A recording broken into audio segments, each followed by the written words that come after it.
Presentamos Charlas Saludables. Hola, ¿qué tal? ¿Cómo están? Bienvenidos y bienvenidas a un programa de Charlas Saludables. El día de hoy vamos a hablar de un tema que me apasiona a mí y le apasiona a nuestra invitada. Y ustedes tal vez dirán, a Nicté le apasionan todos los temas, pero es que hay algunos que me apasionan más que otros y este es uno de ellos. En realidad, cuando yo ingresé a UNAERC y empecé a conocer sobre este tema en específico, es algo que impacta sobre todo a personas jóvenes. Ya ustedes van a conocer. Pero antes de presentarles este tema, voy a presentar a nuestra invitada, que es la doctora Karen Anleu Mejía. Ella es médico general de la Universidad de San Carlos de Guatemala. También cuenta con estudios en medicina interna del Hospital Roosevelt y también es nefróloga del Instituto Guatemalteco de Seguridad Social, actualmente jefa del servicio de diálisis peritoneal en nuestra UNAERC. Doctora Anleu, qué bueno tenerla por acá. ¿Cómo está? Todo bien, Nicté, gracias, el gusto es mío. La verdad es que bastante emocionada de poder tocar este tema que, como usted dice, nos apasiona a ambas, ¿verdad? Y pues esperando que llegue a las personas que tenga que llegar. Sí. Y bueno, ahora sí, el tema que vamos a hablar el día de hoy, no sé si lo ha escuchado o no, pero es enfermedad renal no tradicional o nefropatía mesoamericana. En realidad, pues, lo interesante de este tema, además de todo, es que no hay un consenso específico sobre este tema. Es algo que todavía está en constante investigación y vamos a conocer de primera mano de la doctora Anleu qué es lo que se ha investigado en los últimos años y, como su nombre lo dice, sobre todo se da en la parte de Mesoamérica. Ya vamos a conocer por qué, a quiénes afecta más, incluso la mortalidad de esta enfermedad y cómo en UNAERC hemos visto también pacientes que vienen de estos rasgos en común de la nefropatía mesoamericana. Así que empecemos, doctora, con este tema. Primero, ¿qué es la enfermedad renal no tradicional o pues nefropatía mesoamericana? Bueno, primero es importante saber que esta es una enfermedad relativamente nueva, aunque hay registros desde 1970 en el África de una enfermedad parecida. Realmente hasta en el año 2002 se empezó a describir aquí a nivel centroamericano en El Salvador, ¿verdad? Es una enfermedad relativamente nueva que en el 2003 se empezó a identificar aquí en Guatemala y en el año 2013 ya la Organización Mundial de la Salud la reconoció como una enfermedad. Tiene múltiples nombres, se puede llamar la enfermedad, como usted bien dijo, endémica mesoamericana, enfermedad no tradicional, SINAC, o de una etiología indeterminada. Es una enfermedad que se da sobre todo a nivel de la costa del Pacífico, todas estas áreas de extremo calor ambiental que están arriba del meridiano. Entonces, básicamente es esto, ¿verdad? Usted mencionaba, y el nombre lo menciona, ¿verdad? Mesoamérica y costa del Pacífico, pero aquí también vemos a personas, por ejemplo, de Asia. ¿De qué parte de Asia es común esta enfermedad también, doctora, o solamente de Mesoamérica? No, fíjese que incluso en las últimas... pues en los últimos años se ha investigado de que hay varios lugares a nivel de África y otros lugares e incluso de Suramérica donde en regiones específicas, pero que también están sobre la línea del meridiano, están apareciendo enfermedades de causa no tradicional. Es importante mencionar esto porque se llama no tradicional porque, como ustedes lo han visto en otros programas, pues las causas tradicionales son la diabetes mellitus, la hipertensión, han hablado de obesidad. Sin embargo, esta es una causa no tradicional porque, como bien dice usted, se da en personas de que no tienen estas enfermedades crónicas. Entonces, así fue como surgió la duda de por qué estos tipos de pacientes se estaban enfermando y así empezó la investigación, ¿verdad? Ya, y entonces, ¿cuál es el perfil de esas personas a quienes afecta este tipo de enfermedad? Mira, el perfil durante los años se ha tratado de clasificar a los pacientes que están en alto riesgo, ¿verdad? Son pacientes jóvenes, especialmente trabajadores del campo, aunque también se da en pacientes que tengan, que estén trabajando a altas temperaturas, por ejemplo, los herreros, personas que no solo trabajan la caña de azúcar, sino que son agrícolas, y se ha determinado que también puede tener algún componente hereditario, porque no todos los pacientes que son expuestos a la ola de calor producen la enfermedad, pero sí los que producen la enfermedad, si historia familiar, tienen pacientes con enfermedad renal, ¿verdad? Entonces se habla que también no solo pueden ser componentes genéticos, sino que el paciente también en su estilo de vida está causando algo que pueda manifestar la enfermedad. Por eso es que se llama de causa no indeterminada.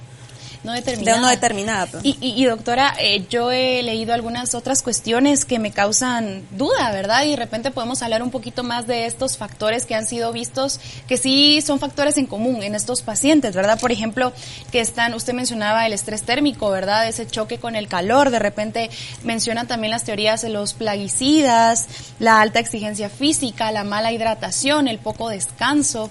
¿Podríamos hablar un poquito más de cómo convergen estos factores para llegar a dañar el riñón? Sí, mire, hay varias teorías, las cuales actualmente se están investigando, pero de la que sí se está segura y es como el punto central de investigación es el golpe de calor. Una temperatura ambiental arriba de 27 grados centígrados que puede producir una temperatura corporal arriba de 38 grados, producen fallas renales agudas, ¿verdad? Y al darse esto a repetición, con una mala hidratación o hidrataciones incluso con bebidas carbonatadas, dígase las gaseosas, ¿verdad? O altas en azúcar, produce un daño intrínseco, sea en los pequeños órganos o pequeños niveles funcionales del riñón, donde se hace un daño directo y se manifiesta la enfermedad. Sin embargo, en temperaturas arriba de 41 grados centígrados, el paciente ya no suda, ya perdió su manera de regular la temperatura y esto hace que entre en este golpe de calor y se manifieste la enfermedad. También se ha investigado los organofosforados, ¿verdad? Que es la famosa pastilla de curar maíz que se utiliza en el interior, que se cree, ¿verdad?, de que puede estar influyendo en que el paciente tenga la manifestación de la enfermedad. Sí. También se habla sobre los metales pesados del suelo, que estos podrían no solo porque al momento de trabajar la tierra se levantan o se pueden absorber, sino incluso las nuevas teorías hablan del consumo del agua de pozo, ¿verdad?, donde podrían tener altos grados de metales. Sí. Y de por qué se empezó a investigar en la caña de azúcar principalmente, porque hacen una quema previa y posterior a la producción, ¿verdad? Entonces, esto hace la famosa nube negra que puede estar llena de sílice, y el sílice también podría ser un factor determinante para la manifestación de la enfermedad. Wow. Y hablando de edad y algunos aspectos intrínsecos del ser humano, por ejemplo, hablamos de personas de qué edad a qué edad y si le da más a hombres. Esto es más visto en hombres que en mujeres, ¿verdad? Sí, incluso los últimos estudios, que tal vez lo tocamos un poquito más a detalle después, pero es mayormente manifestada en hombres abajo de 40 años, que no tengan ninguna patología crónica, que sean trabajadores o estén en su vida laboral estable y especialmente en las áreas que ya mencionamos, ¿verdad? Wow, sí. Este tipo de pacientes ahora se ha tratado de clasificar los casos como sospechoso, probable y confirmado. El caso sospechoso, estamos hablando de un paciente en edad joven, con el factor de riesgo ambiental y que tenga algunas manifestaciones de deshidratación. El caso probable, estamos hablando que cumpla los criterios de sospechoso, pero que también el paciente ya tenga datos a nivel de laboratorio, como por ejemplo potasio bajo, que es una consulta muy frecuente con los médicos. Estamos hablando de que tenga infecciones urinarias a repetición sin aislar bacteria y que tenga el ácido úrico elevado. Y ya confirmando el caso, pues se necesita una biopsia de riñón, pero realmente los pacientes consultan tan tarde que no es posible llegar a una biopsia de riñón. Entonces, este es el perfil básicamente del paciente. Perfecto, doctora. Y antes de pasar al siguiente tema, me gustaría terminar con este otro factor de riesgo de repente que yo he leído, pero al final para eso estamos hablando con usted, la experta en el tema. Hablemos del papel que juegan el abuso de antiinflamatorios en el caso de estos pacientes. Sí, miren, como realmente se necesitan actualmente medidas preventivas para realmente tener regulación de muchas cosas a nivel país, tanto centroamericano como Guatemala, para poder frenar el uso indiscriminado de medicamentos, entre estos los antiinflamatorios.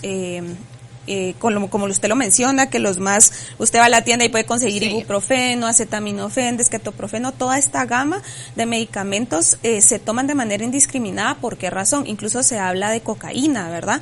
Wow. Y bebidas energizantes. ¿Por qué razón? Porque al trabajador del campo le pagan por tonelada cortada, entonces necesitan muchas horas de trabajo extenuante y ellos consumen este tipo de medicamentos, de bebidas y de drogas drogas incluso para rendir más, sí, porque si no, pues no les pagan lo suficiente. Wow, sí, ahí vemos y vamos a ir viendo entonces cómo convergen temas como temas sociales, tema económico, tema, al final socioeconómico, el perfil del paciente, incluso los temas laborales y legales. Ya iremos viendo esos temas, doctora. ¿O quería mencionar algo? Sí, porque incluso si usted quiere una definición un poquito más amplia de lo que es la enfermedad, pues es una enfermedad multicausal, donde convergen situaciones sociales, ambientales, laborales e incluso de políticas públicas. Ahí está. Sí, ahí ya pues hicimos un resumen de lo que ya llevamos platicando de qué es la enfermedad renal no tradicional. Y ahora para abordar el siguiente tema, doctora, hablemos de prevalencia, incidencia y mortalidad. ¿Cuáles son la prevalencia de esta enfermedad en la región de la costa sur e incluso hablemos de la prevalencia en una ERC? Realmente los datos que se tienen son del Salvador, donde se ha estudiado más. El doctor García Trabanino es un pionero en este tema, ¿verdad? Que él fue el primero que publicó esa serie de casos en el 2002, y los datos que son los más reales que tiran sus investigaciones es que la incidencia es de más o menos 145 pacientes por millón de habitantes. La prevalencia es de 709 pacientes por millón de habitantes, y la mortalidad estamos hablando de 358 por 100,000 pacientes. Estamos hablando de una mortalidad más o menos de 2,000 a 3,000 pacientes al año, y tomando en cuenta que estos son pacientes en edad joven, estamos hablando que también tiene un impacto muy importante social, porque ellos son las personas laborales de su hogar, ¿verdad? Entonces son las que llevan el dinero. Entonces es muy importante conocer estos datos. En una ERC hay muchos pacientes que llevan ya con necesidad de diálisis. Entonces, determinar la causa es un poquito difícil de saber cuál es el porcentaje, pero sí estamos hablando arriba de un 10% más o menos. El problema de esto es que si el paciente ya llega con necesidad de diálisis, no podemos encasillar todo en una enfermedad renal no tradicional, ¿verdad? Porque hay otros factores que los pueden llevar. Entonces se necesita hacer una investigación un poquito más a profundidad o incluso preventiva para poder nosotros saber cuál es la prevalencia en nuestro país. ¿Y por qué la costa sur, doctora? Además del clima, ¿hay algún otro factor que sea común en la costa sur? El golpe de calor, principalmente, ahí es donde se concentra la actividad agrícola, sobre todo. Sí. Como le digo, ahí siempre van a haber al ambiente mayor de 27 grados centígrados, ¿verdad? La mayoría del año. Y los malos hábitos de vida, ¿verdad? Que esto ya es algo que tal vez en el tiempo de nuestros abuelitos no era así, pero ahora todo es tan accesible, excepto la salud, que los hábitos de vida hacen que la gente propicie más enfermedades. Sí, es una combinación de muchos factores. Y ahora bien, si alguien nos está escuchando y ya vio que, soy joven, trabajo en agricultura, vivo en la costa sur, de repente ya va viendo algunos factores que sí cumple y que podría llegar a ser una persona de riesgo de padecer nefropatía mesoamericana, doctora, ¿cuáles son los principales síntomas o signos de alerta para que una persona diga, wow, puede que yo tenga algún riesgo de padecer esta enfermedad? Sí, mire, eso es algo muy importante a mencionar, y es una pregunta, pues la verdad es que es de suma importancia. La razón de esto es que estos pacientes no tienen ninguna manifestación. Regularmente, cuando ya tienen manifestación, ya estamos hablando de una enfermedad renal de manera irreversible. Y esto es lo que realmente ha impactado tanto a la sociedad médica. Sin embargo, se han identificado ciertas situaciones clínicas por las cuales el paciente consulta que hacen que uno sospeche de este tipo de pacientes. Por eso la definición de caso sospechoso, probable y confirmado. ¿Y cuáles podrían ser? Pacientes que consultan regularmente a la emergencia por ácido úrico alto, que no hacen tofos, ¿verdad? Que son estas bolitas que salen en las articulaciones por ácido úrico. Pacientes que consultan por debilidad de miembros inferiores o de extremidades, que está asociada a una baja de potasio. Y pacientes que consultan recurrentemente por infecciones urinarias, y al momento de hacer un cultivo de orina nunca se aísla una bacteria. Entonces, estos pacientes se les trata constantemente por infecciones urinarias, se puede confundir con una falla renal aguda, ¿verdad? O urinaria a repetición, cuando realmente al paciente hay que investigarle otras situaciones para encasillarlo en un paciente con nefropatía no tradicional. Sí, pues. Y bueno, y hablando de esto, ¿verdad? Si usted ya va detectando algunas de estas cuestiones, ¿qué pruebas de diagnóstico se utilizan para identificar esta enfermedad? ¿Es lo mismo que la enfermedad tradicional? Sí. Los últimos estudios lo que hablan realmente es de que al paciente puede tener golpes de calor, elevaciones de la creatinina y de esta manera poder tener la sospecha clínica. A los médicos, desde que tenemos medicina general, pues nos enseñan que se le da un seguimiento de al menos 3 meses al paciente con nuevos controles de laboratorio para ver si la creatinina regresa a su valor normal. Realmente no hay una medición clara de cómo detectar a los pacientes, sino realmente sospechar el caso y darle seguimiento. Lo aconsejable sería que se le envíe, ¿verdad?, a un nefrólogo en el momento que se sospecha, pero básicamente lo que se puede realizar es un ultrasonido renal, niveles de potasio, niveles de creatinina y niveles de ácido úrico, que con esto ya puedo tener un caso probable, ¿verdad? Perfecto, doctora. Y no sé si me estoy adelantando un poquito, pero ya que hablamos de las pruebas de diagnóstico, ¿qué papel podría jugar el patrono, la empresa donde trabaja este profesional, este agricultor, digámoslo? ¿Qué papel puede jugar esta empresa para proteger la salud de sus trabajadores?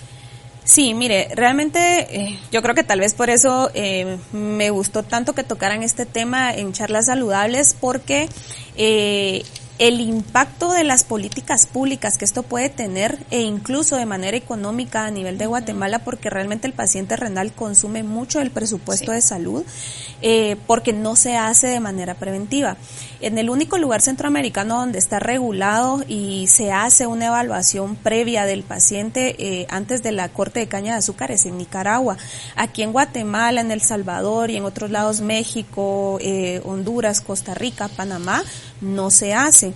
El problema de esto es de que al momento que detectan creatininas a nivel aumentado ya no contratan al paciente, ¿verdad?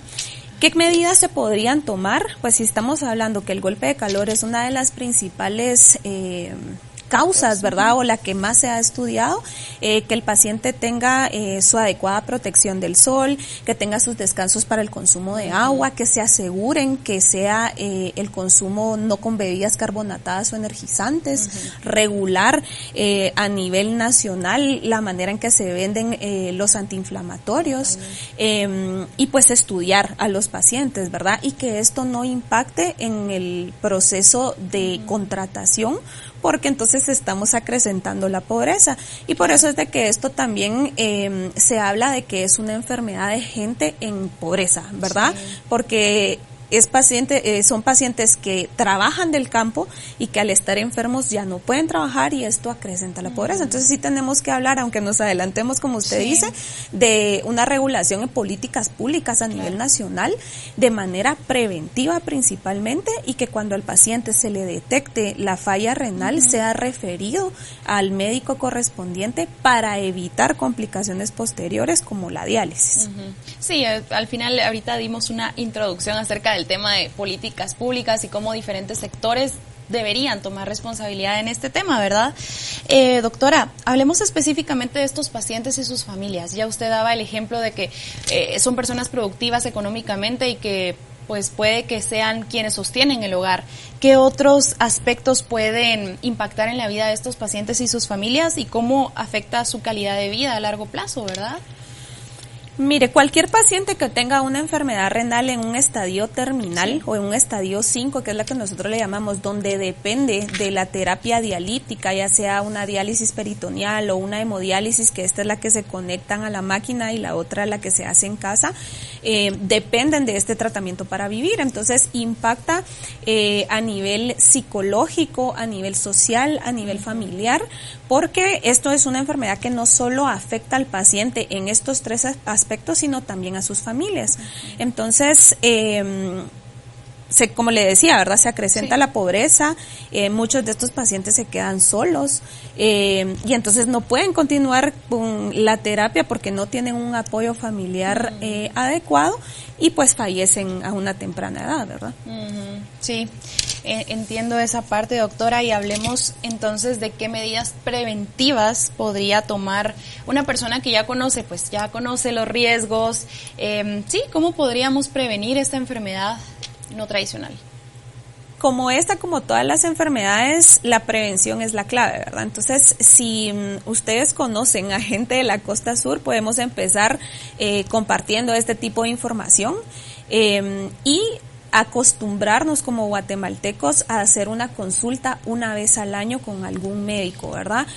Un médico general, un médico internista, que yo les digo, a veces no saben que es un médico internista, pero es como el pediatra de los adultos, es la referencia más fácil que yo les podría hacer, o ir directamente con un nefrólogo si ya tienen un antecedente de falla renal en su familia y cumplen con estas características.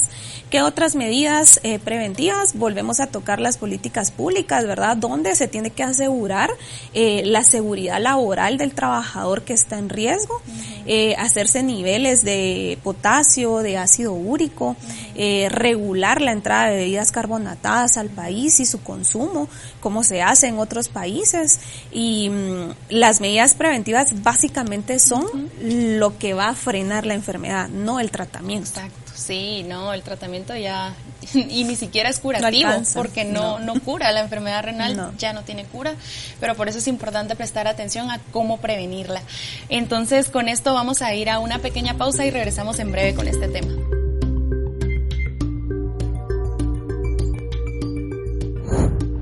Charlas Saludables, un programa donde usted aprenderá a conocer, prevenir y cuidar sus riñones. Producido y presentado por la Unidad de Atención al Enfermo Renal Crónico UNAERC y Canal 9, el canal del Congreso de la República.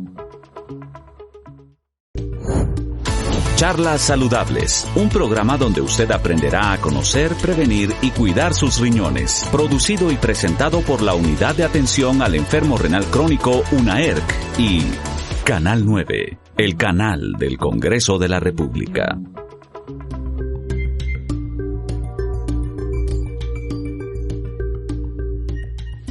Muy bien, estamos de regreso para seguir abordando todo lo que implica la enfermedad renal crónica no tradicional. Espero que pues lo que hablamos en el primer segmento ya le haya dado una idea bastante clara de qué trata esto que sigue en investigación, y que es importante que se siga investigando y se invierta en estudios sobre este tema.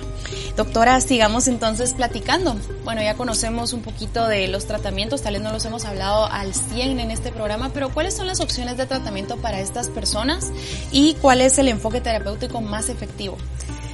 No hay, como es una enfermedad relativamente nueva, como lo hablamos, aún está en investigación cuál va a ser el enfoque terapéutico real para prevenirlo. El problema es de que como es una enfermedad multicausal, no se puede tratar únicamente una cosa, ¿verdad?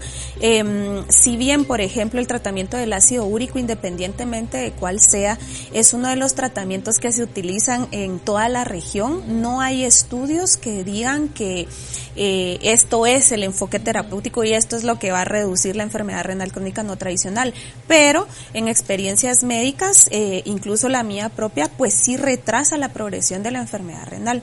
Están en estudio otros medicamentos, ¿verdad?, que esperamos tal vez en un año tener esos resultados, de que dado que hay muchos pacientes migrantes, ya se está viendo esta enfermedad a nivel de Estados Unidos, no porque sea propia de ellos, entonces ya empezaron bastantes investigaciones, hay médicos en Boston, los cuales están investigando ya este tipo de enfermedad en ratones para ver cuál es el impacto y qué tratamientos podríamos tener disponibles. Entonces lo que se les aconseja pues es llevar los niveles de ácido úrico abajo de 6 miligramos sobre decilitro, identificar los pacientes que tienen niveles de potasio bajos y reponer estos niveles de potasio, ¿verdad? Esto sí ya tiene que ser con un especialista. Los manejos de hidratación, que el paciente tenga una hidratación medicación en constante. Se habla en algunos estudios, pero no se aconseja los diuréticos, que son medicamentos que hacen que uno orine más, ¿verdad? Ahorradores de potasio. Sin embargo, no se recomiendan por razón de que el paciente, pues estamos hablando de golpes de calor y deshidratación, no tiene sentido hacer que orine más. Y esto es una característica importante que se tiene que ver en este tipo de pacientes, dado que ellos nunca se hinchan, como los pacientes con enfermedad tradicional, ¿verdad? Que sí retienen líquidos. Que sí retienen líquidos. Ellos regularmente nunca se hinchan y por esta razón es que cuando usted les da el diagnóstico, ellos dicen, pero si yo me siento bien, ¿verdad? Entonces, les vuelvo a repetir, la mejor medida es la prevención, la información y la consulta, ¿verdad? Sí. Una vez al año, al menos, si tiene los factores de riesgo. Consulta temprana. Y doctora, usted hablaba un poquito ya de las investigaciones que se están haciendo, sobre todo en Estados Unidos, pero tengo entendido que nosotros como Guatemala, pues hemos dado pasitos pequeños en el avance de investigación de esta enfermedad. Incluso conozco que hay una comisión, ¿verdad?, de enfermedad renal crónica no tradicional. Tal vez nos puede comentar un poquito qué investigaciones, qué avances ha habido para comprender un poquito mejor esta enfermedad respecto de repente de esta comisión, y qué se ha hecho aquí en Guatemala en este tema. Se ha intentado, ¿verdad?, estudiar la enfermedad renal crónica, pero se ha tenido, no tradicional, pero se ha tenido un poquito de resistencia a nivel de las empresas contratadoras, ¿verdad?, de este personal. Pues obviamente si es un problema que se pone en manifiesto, es un problema socioeconómico que va a impactar en muchos sentidos, ¿verdad? Hay un médico encargado aquí en Guatemala que es representante de la Sociedad Latinoamericana de Nefrología, que es el doctor Vicente Sánchez Polo, que él hizo una reciente publicación, si no recuerdo mal, hace un año, donde estuvieron involucrados otros autores de Centroamérica, donde se hizo un resumen de cómo detectar la enfermedad, cómo prevenirla, cómo referirla, que es muy interesante de leer. Eso es el avance más cercano que tenemos. También se tienen ciertas comisiones a nivel de grupos que vienen estadounidenses a ayudar a la costa sur en Escuintla, donde ya se ha estado pues haciendo investigación y estudios de manera preventiva. Los estudios básicamente agarran a este perfil de pacientes, pero también otra línea ha agarrado a sus familiares, ¿verdad?, para identificar si hay algún factor, como les decía, no genético propiamente, pero que también sea en una familia, ¿verdad?, y detectarlo de manera temprana. Entonces esto es lo que básicamente se está haciendo aquí en Guatemala. De repente está este informe que presenta el doctor Sánchez Polo en internet, para que podamos dejar ese link también en nuestro video de YouTube, ¿verdad?, para compartir ese material, ¿verdad? Y bueno, usted, como bien lo decía al principio, usted ahora está a cargo de uno de los servicios de UNAER, que es diálisis peritoneal. Es el tratamiento donde hay mayor población en UNAER, y pues usted tiene contacto con los pacientes diariamente, doctora. Entonces, como médico nefrólogo, ¿cuáles son los desafíos más grandes que enfrentan también los profesionales de salud? Usted como médico nefrólogo y al final un equipo multidisciplinario en la atención de estos pacientes con enfermedad no tradicional. Yo creo que el desafío más grande que se tiene es que el paciente entienda que sí está enfermo. Porque al ser una enfermedad que no tiene muchas manifestaciones, cuando usted viene y le dice al paciente necesita diálisis y él no está hinchado, él no se siente mal, él sigue trabajando y tiene su vida cotidiana normal, es muy difícil de que ellos entiendan de que sí están enfermos. Yo creo que este es el principal reto, ¿verdad? Que ellos entiendan que todos estos factores de riesgo lo llenaron a esto y que no iban a sentir nada, ¿verdad? También el reto de que estamos hablando que en la UNAER pues es la unidad que presta el servicio de diálisis a toda la población que no tiene acceso al Instituto Guatemalteco de Seguridad Social. Entonces la carga laboral es mucha, hay muchos pacientes, la mayoría de nuestros pacientes están en pobreza extrema, y entonces al llegar a ellos se sienten bien y de repente usted viene y le deja 10 medicamentos a tomar porque la enfermedad no tiene cura, sino se tienen que sustituir todas las funciones de riñón, que son al menos 7. Entonces el paciente queda muy impactado. Entonces, psicológicamente trabajarlos y que acepten la enfermedad y que hagan su terapia, yo creo que es el reto más importante. Sí, totalmente. Y de repente también, doctora, usted me dirá, también estar en coordinación con ese primer nivel de atención en salud, porque al final este personal, dígase tal vez enfermería, podría tener esa labor importante de educación y de detectar factores de riesgo de manera temprana, ¿verdad? Para que no llegue la enfermedad a necesitar una diálisis, ¿verdad? Sí, justo. Yo creo que incluso la educación no solo se le debe dar a la gente, sino que a los médicos de atención primaria y al personal de salud, porque el problema de esto es de que como no se conoce y es una enfermedad nueva, tampoco el médico general sabe detectarlo. Y incluso le puedo decir muchos especialistas tampoco, porque no hay tanta literatura. Si no estoy mal, en los últimos 10 años tal vez hay 20 artículos, mientras que en el resto de enfermedades hay cientos, ¿verdad? Entonces yo creo que no solo es la educación del paciente, porque no podemos educar al paciente si no nos educamos nosotros primero. Claro. Entonces las políticas públicas incluso deberían de incluir, difundir esta información a los profesionales de la salud, que regularmente ellos son los que tienen en el primer nivel de atención el primer contacto con estos pacientes y es donde no se detecta a tiempo. Totalmente, doctora. Y ahora, para ya ir finalizando, me gustaría cederle este espacio para que usted pueda darle a la audiencia un consejo saludable.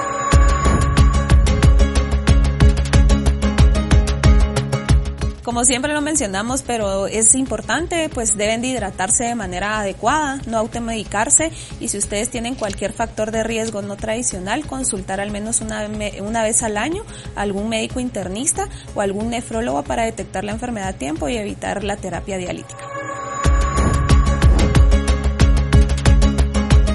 Gracias, doctora. Es importante recalcar esto que se nos olvida, en realidad, lo importante que es mantenernos hidratados con agua pura, prácticamente solo con eso, ¿verdad? Sí. Nada más, porque después creemos que tomarnos una limonada es saludable, pero no nos recordamos que la limonada lleva 3 cucharadas de azúcar, entonces ahí perdemos un poquito ese hábito.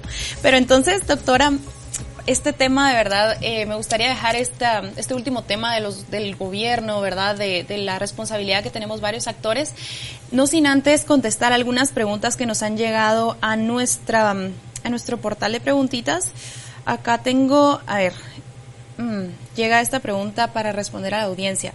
¿El uso excesivo del sildenafil puede causar insuficiencia renal? Mire, como esto está... se utiliza, ¿verdad? Que lo vamos a mencionar así en la famosa pastita azul, ¿verdad? Sildenafil, me imagino que es, ¿verdad? Okay. Entonces, esto sirve para la impotencia del hombre, ¿verdad? O sea, por falta de erecciones. No está documentado que produzca falla renal o no se ha estudiado, ¿verdad? Igual todo medicamento utilizado en exceso tiene sus eventos adversos, aunque no sean propiamente renales, ¿verdad? Claro, sí, gracias, doctora. Esta pregunta me parece muy interesante porque hablamos de hombres jóvenes y del choque de calor y las altas temperaturas, pero me parece súper interesante que hayan preguntado esto. ¿En las mujeres que tortean también pueden padecer algún choque de calor y por ende alguna enfermedad renal de causa no tradicional? Fíjese que se están estudiando bastantes grupos objetivos, pero en el último estudio que se hizo, como le mencionaba, en Estados Unidos, la Asociación Americana de Nefrología, por primera vez se hizo una comparación en ratones y lo que hicieron fue exponerlos tanto a calor como a paraquat, ¿verdad? Y se vio de que si bien las ratonas podían tener alguna manifestación renal, el porcentaje era mayor en los ratones, o sea, los masculinos, ¿verdad? Entonces, por eso se sigue yendo, ¿verdad?, hacia la línea que el hombre es el más propenso a padecer esta enfermedad por cualquier razón. Sin embargo, aquí en Guatemala, nosotros en la UNAER sí tenemos una proporción de pacientes casi mitad y mitad, entonces sí sería importante investigarlos y de todas maneras darles las mismas recomendaciones, ¿verdad? Porque no es lo mismo tortear aquí en la capital con 28 grados que hacerlo en la costa sur con 32, ¿verdad? Entonces las recomendaciones yo creo que igual serían las mismas como prevención. No se ha estudiado, pero sí sufren golpe de calor. Totalmente, sí. Muchísimas gracias, doctora. Y la última que nos llega, que también me parece muy buena pregunta y va aunado al tema de políticas públicas, preguntan, ¿el Ministerio de Salud tiene algún plan de prevención para todas las personas que trabajan en el campo con altas temperaturas? En este momento, no. Okay. ¿Verdad? Para poder uno tener un peso de políticas públicas se debe de tener estudios, se debe de investigar y esto también requiere dinero, claro, ¿verdad? Entonces, lo primero que se tendría que hacer es tener la sospecha, tener un grupo objetivo, investigarlo o poner ya estas investigaciones que tenemos, aunque sean muy pequeñas, como peso ante el ministerio y hacerlos ver que hay un problema, ¿verdad? Porque si ellos no ven que hay un problema, claro, pues no se trata, ¿verdad? Pero en este momento lo que yo tengo entendido es que no hay ninguna, ya se al parecer está en vistas de una creación de un grupo de enfermedad renal, ¿verdad? Sí, hay una comisión, pero entiendo tal vez que no está oficializada. Pero exactamente. Hay una comisión donde hay diferentes actores, incluso algunas empresas que tienen este tipo de trabajadores. Exactamente, ¿verdad? Entonces, esto es lo que se está empezando a tratar de hacer. Importante, ¿verdad? La consulta del paciente para que nosotros podamos tener este paciente en la lupa, estudiarlo y de esta manera hacer peso, ¿verdad? Totalmente, sí, la verdad es que es un tema en donde al final varios actores tenemos que tomar la responsabilidad de lo que estamos haciendo en este momento, por ejemplo, alzar la voz y dar a conocer que sí hay un problema y que se está investigando, doctora. Para ir finalizando con este tema que no quisiera que quedara solo como una introducción de políticas públicas, me gustaría pensar en 3 actores en este momento, en los gobiernos, las empresas de la iniciativa privada y las organizaciones de salud pública como pues UNAERC puede ser una. ¿Cómo pueden estos actores llegar a un consenso, llegar a algo en común para tomar responsabilidad de este tema y abordar este problema y brindar apoyo a las comunidades afectadas? Yo creo que todos deben de poner en claro en qué les afecta, ¿verdad? Porque pues a nivel nacional, hablamos de gobierno, deben de entender de que un paciente con enfermedad renal crónica es un paciente no productivo. Y si es un paciente no productivo, la pobreza acrecenta. A nivel del ministerio, pues estamos hablando de que el costo de un paciente con enfermedad renal ya en terapia dialítica es demasiado elevado, mientras que tenerlo en una terapia preventiva o prediálisis o incluso promocionar el trasplante es muchísimo más barato. Y eso nos permite pues atender a más pacientes. A nivel de la iniciativa privada, pues es importante que ellos entiendan que igual el impacto que tiene lo que ellos pueden hacer con nuestros pacientes también puede tener un impacto positivo con ellos, porque van a tener gente más sana, gente más productiva y más gente, ¿verdad?, que pueda hacer más trabajo. Y a nivel pues de nosotros como institución, hacer investigación, centrarnos en los pacientes que podamos detectar como casos sospechosos, como casos probables, y hacerla manifiesta donde sea, ¿verdad? Las redes sociales ahora son tan productivas en ese sentido, a nivel institucional, las revistas médicas que existen en Guatemala, y hacernos ver para que nos puedan apoyar. Sí, se necesita inversión en este tema. Y bueno, doctora, al final me gustaría, para cerrar este tema, que usted pueda hacer un llamado más a la conciencia o un último mensaje que le quiera dejar a nuestra población que ve Charlas Saludables. Pues la verdad es que lo principal es lo que yo siempre le digo a mis pacientes es la prevención incluso es más barata, ¿verdad? Entonces es importante que ustedes piensen que al momento de consultar a algún médico no se hace únicamente enfermo, sino se debe de hacer cuando uno no tiene ningún síntoma para prevenir. Y si usted previene, su calidad de vida va a ser mejor, sin menos medicamentos o sin medicamentos, y esto va a hacer que usted tenga una calidad de vida. Entonces, compartir la información que usted cree que le puede importar a la gente, porque si no compartimos, pues tampoco vamos a saber en qué momento hacerlo, ¿verdad? Entonces, la UNAERC igual está al servicio de la población, y es importante que la conozcan también, de que sí hay un tratamiento. No estar enfermo de los riñones como antes se creía no es algo que de una vez me sentencia, ¿verdad? Sino Para que lo sepan, yo creo que es importante, tenemos pacientes que llevan más de 20, 25 años en la terapia dialítica y tienen una calidad de vida importante. Entonces, consulte a su médico una vez al año y se va a evitar muchos problemas. Y doctora, yo, mire, la verdad es que yo dije que con eso íbamos a cerrar, pero no, quiero cerrar con algo ya que usted ha tenido bastante experiencia ahí con los pacientes. Me gustaría preguntarle, que ya lo he preguntado en algunas ocasiones, ¿hay algún caso de algún paciente que sea sospechoso de enfermedad renal no tradicional, algún paciente joven que justo tenga que ver con estos factores que ya platicamos, que haya usted conocido en una ERC y que le haya impactado su caso en específico, para que cuente un poquito sin decir el nombre del paciente y por qué le impactó, ¿verdad? Sí, mire, impactan muchos. Sí, claro. Pero creo que lo que más me ha impactado son aquellos pacientes que quieren tener una vida por delante, ¿verdad? Pacientes muy jóvenes, de 20 años, que lo primero que me preguntan es: doctora, ¿voy a poder tener una pareja? Doctora, no me siento cómodo como me veo. Doctora, se acabó mi vida en esto. Y es muy difícil tratarles de explicar que el cambio de su vida va a ser radical. Y que probablemente requiere de muchos retos que ninguno de nosotros hemos tenido a los 20 años. Claro. Entonces, en general, me impactan mucho los pacientes jóvenes que llegan con una enfermedad renal crónica terminal, porque a mí personalmente me produce mucha tristeza el hecho que esto se pudo haber evitado, y no se le tiene más que decir que necesita una terapia dialítica. Sí, impactante. Pues gracias, doctora. Con esto sí cerramos entonces el tema de enfermedad renal crónica no tradicional o nefropatía mesoamericana.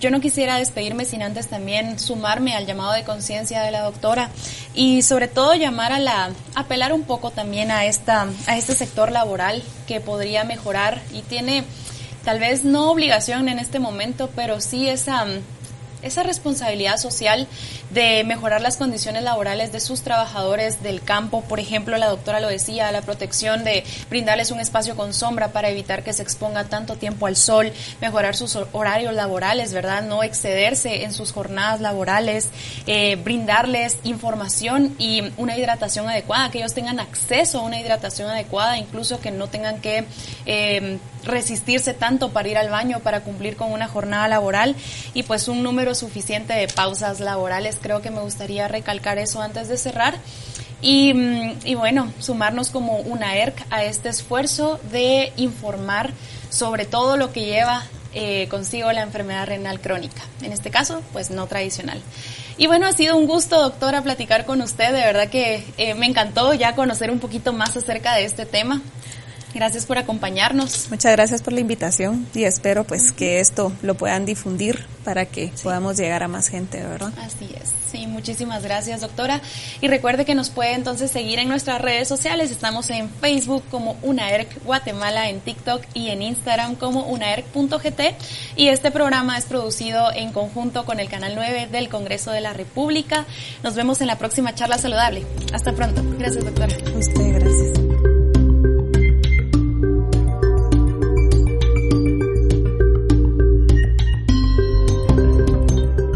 Le invitamos a ver el próximo programa de Charlas Saludables.